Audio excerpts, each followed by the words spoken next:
Hello everyone, welcome to Chetan's little world. ఈ Sunday మీరు ఎలా ఎంజాయ్ చేశారు, ఎక్కడికి వెళ్ళారు కామెంట్ సెక్షన్లో చెప్పేసేయండి నాకు. సో అగైన్ మేమైతే లులు మాల్కి వెళ్దామని చెప్పి స్టార్ట్ అయ్యాం. ఇక్కడ వాడైతే ఫాస్ట్గా డోర్ దగ్గరికి వెళ్ళిపోయాడు, బట్ వాళ్ళ నాన్న వాడికంటే ముందు వెళ్ళి డోర్ వేసారనమాట. సో వాడిని ఎక్కడ వదిలిపెట్టి వెళ్తున్నారు అని గోల గోల చేశాడు. ఇంకా మన హీరో అయితే డైరెక్ట్గా బయటికి రాగానే షూ ర్యాక్ దగ్గరికి వెళ్తాడు, తెలిసిందే కదా. సో ఇక్కడ ఎవరి చెప్పులు వాళ్ళకి ఇస్తాడు ముందు. ఇంకా హైదరాబాద్లో ఎన్ని ప్లేసెస్ ఉన్నా మేము అవే మాల్స్కి ఎందుకు తిరుగుతున్నామో మాకు కూడా అర్థం కావట్లేదు. వేరే ఆప్షన్ లేదు కదా, వీడితో ఎక్కువసేపు జర్నీ కష్టం. అండ్ అలాగే మాకు ఈ ట్రాఫిక్లో ఇంకా కష్టమైపోతుంది. మన భాగ్యనగరం ట్రాఫిక్ గురించి తెలిసిందే కదా. అలర్ నరేష్ దొంగల బండి మూవీలో ఒక డైలాగ్ కూడా ఉండేది, ఫన్నీ డైలాగ్, వెహికల్స్ తప్ప రోడ్డు కనిపించట్లేదు అని. అండ్ మాల్స్లో అయితే గేమింగ్ సెక్షన్లో వీడు కొంచెం ఎంజాయ్ చేస్తాడు అని చెప్పి మాల్కి వెళ్తున్నాం.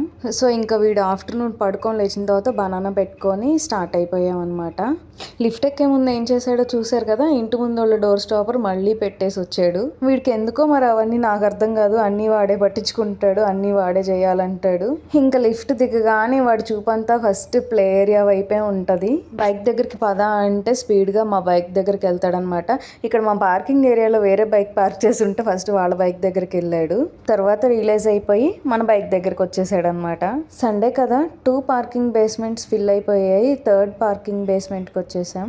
బేస్మెంట్ 3 కూడా ఆల్మోస్ట్ ఫిల్ అయిపోయింది. ఫైనల్లీ ఒక చోట పార్కింగ్ దొరికింది. సో ఇంకా అక్కడ పార్క్ చేసి లోపలికి వెళ్ళిపోయాం. సో మేము ఈ లులు మాల్లో ఏమేమి చూసాం, ఏమేమి కొన్నాం, మాతో పాటు మీరు కూడా ఒక లుక్ వేసేయండి. సో ఈసారి మాత్రం అస్సలు చేతన్ని ఆపలేకపోయాం. వాడు ఇష్టం వచ్చినట్టు తిరిగాడు, ఇష్టం వచ్చిన వైపు వెళ్ళాడు. ఇక్కడేమో ఎస్కలేటర్స్ చూడండి, అక్కడ నుంచి రానంటాడు, అటువైపు వెళ్తూ ఉంటే అది అలాగే చూస్తూ ఉన్నాడు. మాల్ ఎంట్రన్స్కి అయితే వచ్చేసాం. సో మాల్ ఎంట్రన్స్ దగ్గర ఒక చిన్న స్టాల్ ఉంది. సో అవే మీరు ఇప్పుడు చూస్తున్నారు కదా, చైన్స్ అండ్ అలాగే బ్రేస్లెట్స్, రింగ్స్, ఈ కలెక్షన్ అంతా ఉంది. సో మెయిన్గా మనం వచ్చేసింది అయితే వీడియో తీయటానికి కాబట్టి వీడియో స్టార్ట్ చేశా. ఈ బ్రేస్లెట్ అయితే బాగుంది కదా, ఇదైతే నచ్చింది. ఇంకా మిగతావన్నీ సోగా ఉన్నాయి. అండ్ నా వీడియో నేను తీసుకుంటుంటే ఇక్కడ వీళ్ళు వచ్చేసి చూడండి ఏం చేస్తున్నారు. సో ఇంకా లోపలికైతే ఎంటర్ అయిపోయామన్నమాట. ఇంకా వాడికి ఇష్టం వచ్చినట్టు మాల్ అంతా ఒక రౌండ్ వేసేసాడు. ఖుషీగా రెక్కలు వచ్చిన పక్షిలాగా ఇంకా వాడికి ఇష్టం వచ్చిన వైపు వెళ్ళిపోయాడు. మేము వెళ్ళే వైపు వాడు రావటం కాదు, వాడు ఎటు వెళ్తున్నాడో మేము అటు వెళ్ళాల్సి వచ్చిందే తన కోసం కాబట్టి ఇంకా వాడిని అస్సలు ఆపలేదనమాట. వాడు ఏ షాప్లోకి దూరితే మేము ఆ షాప్లోకి వెళ్ళాం వెనక. బట్ మాల్స్లో ప్రైజెస్ మాత్రం టూ మచ్ కాస్ట్. చూడడానికి ఎంత బాగుంటాయో ప్రైస్ అంతకంటే బాగుంటుంది. హ్యాండ్ బ్యాగ్స్ చూసారు కదా, ఒక్కొక్కటి అయితే 3400, 3900 అలా ఉంది. నేను చూసిన వాటిలో లోయెస్ట్ ప్రైస్ వచ్చేసి 2900 ఉంది అక్కడ. అండ్ నెక్స్ట్ కొండపల్లి బొమ్మల స్టాల్లోకి వెళ్ళి బయటకు వస్తా కుకీస్ దగ్గరకు వచ్చాం. కుకీస్ వీడియో నేను తీస్తుంటే చేతన్ నెక్స్ట్ ఏ షాప్లోకి వెళ్ళాలా అని చూస్తున్నాడు. పక్కనే ఉన్న డ్రెస్ కలెక్షన్స్ స్టాల్లోకి వెళ్ళాడు. అక్కడ కాసేపు హడావిడి చేశాడు. లోపలికి వెళ్ళి నుంచొని అక్కడ నుంచి రానని చెప్పి ఎంత అల్లరి చేశాడో. ఎలాగోలా బయటికి తీసుకొచ్చాం అక్కడ నుంచి. మనం లోపల షాపింగ్ చేస్తుంటే వీళ్ళు ఇక్కడ నుంచొని ఫోటోషూట్లు చేసుకుంటున్నారు. తర్వాత స్ట్రైట్గా ఫుట్వేర్లోకి వెళ్ళిపోయాం. ఇక్కడ మనకు నచ్చిన స్టైల్స్ అండ్ అలాగే మనం అస్సలు ట్రై చేయని స్టైల్స్ అన్నీ ట్రై చేశా. ఎలాగో ఇలాంటివి కొనం కాబట్టి ట్రైల్ అనే వేద్దామని చెప్పేసి ట్రైల్ చేశా.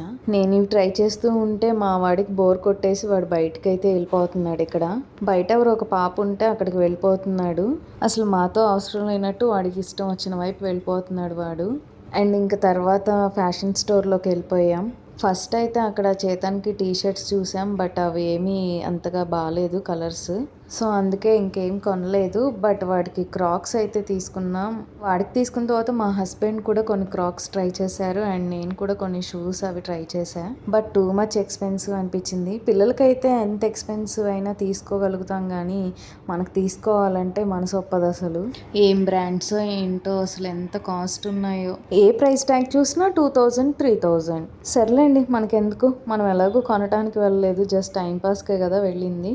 బిల్డింగ్ దగ్గర మాత్రం ఎంత రష్ ఉందో అసలు. చేతన్ క్రాక్స్ బిల్లింగ్ వేపిద్దామని నేను కొంచెం సేపు నుంచున్న క్యూలో, బట్ అవ్వట్లేదని చెప్పి నేను చేతన్ని తీసుకొని బయటికి వెళ్ళా. వాళ్ళ నాన్న బిల్లింగ్ వేయించుకొని బయటకు వచ్చారు. వాళ్ళ నాన్న బిల్లింగ్ వేయించేలోపు బయట నాతో ఒక ఆట ఆడుకున్నాడు. అసలు చుక్కలు చూపించాడు. ఎలా ఉంటుందంటే బయటికి తీసుకెళ్ళినప్పుడు చేతన్ని వాడు ఓవర్ ఎగ్జైట్మెంట్ తట్టుకోలేము, వాడి చిరాకు తట్టుకోలేము అనమాట. వాడి మూడ్ స్వింగ్స్ అలా ఉంటాయి. కాసేపు ఎంజాయ్ చేస్తాడు, కాసేపు చిరాకు చేస్తాడు, కాసేపు గోల చేస్తాడు. బిల్లింగ్ అయిపోయిన తర్వాత ఐస్ క్రీమ్ తినాలని అయితే ఫిక్స్ అయ్యాం. సో చేతనేమో ఇక్కడ నుంచి రానని గోల్ చేస్తున్నాడు. సో ఇంకా క్రాక్స్ ఇస్తా అని చెప్తే వచ్చాడనమాట. ఫాస్ట్గా వచ్చేసి తీసుకొని ఓపెన్ చేయాలని చూశాడు, ఇంకా ఓపెన్ చేయనివ్వలేదు. అక్కడ నుంచి ఐస్ క్రీమ్ తినడానికి అయితే వెళ్ళాం. ముందే ఐస్ క్రీమ్ తినాలని ఫిక్స్ అయ్యాం కాబట్టి డైరెక్ట్గా ఐస్ క్రీమ్ దగ్గరికి వెళ్ళిపోయాం. సో ఇక్కడ క్రంచీ క్యారమిల్ అయితే మేము సెలెక్ట్ చేసుకున్నాం అనమాట. ఐస్ క్రీమ్ ఫ్లేవర్ అయితే చాలా బాగుంది. సో ఇంకా చైర్స్ ఖాళీ ఉంటే టేబుల్ దగ్గరికి వెళ్ళిపోయి కూర్చున్నాం. అక్కడ మన చేతన్కి అయితే ఒక ఫ్రెండ్ దొరికిందనమాట. సో వెనక్కి తిరిగి తనతో ఆడుకుంటున్నాడు, ముందుకు తిరిగి ఐస్ క్రీమ్ తింటున్నాడు. ఇదే రిపీట్ చేశాడు అక్కడ ఉన్నంతసేపు కూడా. సో వెనకున్న తనతో బాగా క్లోజ్ అయిపోయాడు. కాసేపు అలా ఎంజాయ్ చేసిన తర్వాత మనం వచ్చింది మెయిన్గా గేమింగ్ సెక్షన్కి వెళ్ళడానికి కదా. సో ఇంకా ఐస్ క్రీమ్ తినేసి గేమింగ్ సెక్షన్కి వెళ్ళిపోయాం. ఆల్రెడీ ఇంతకు ముందు కూడా చేతన్ని తీసుకెళ్ళాం కదా. ఆ కార్స్, ఆ బైక్స్ అవన్నీ అలవాటే వాడికి. కొంచెం పెద్దవాడు అయిన తర్వాత మాత్రం కన్ఫామ్గా కార్ తీసుకోమంటాడు వీడు. సో ఇప్పుడైతే చిన్నోడే కాబట్టి కాసేపు అలా సరదాగా అన్నీ ఎక్కిచ్చేసి అన్నిట్లో తిప్పేసి వచ్చాం. స్టీరింగ్ మాత్రం ఒక రేంజ్లో తిప్పుతాడు, ఏదో పర్ఫెక్ట్ డ్రైవింగ్ వచ్చిన వాడికి లాగా. వాడు హ్యాపీ, మేము హ్యాపీ. ఇంకా ఫుల్గా టైంపాస్ చేసి అయితే వచ్చేసాం. సో ఇదండి మా Sunday out vlog. Video నచ్చినట్లయితే లైక్ చేసి షేర్ చేయండి. మన వీడియోని ఫస్ట్ టైం చూస్తున్నట్లయితే మన ఛానల్ని సబ్స్క్రైబ్ చేసి ప్లీజ్ సపోర్ట్ చేయండి. Thanks for watching and do follow. By by.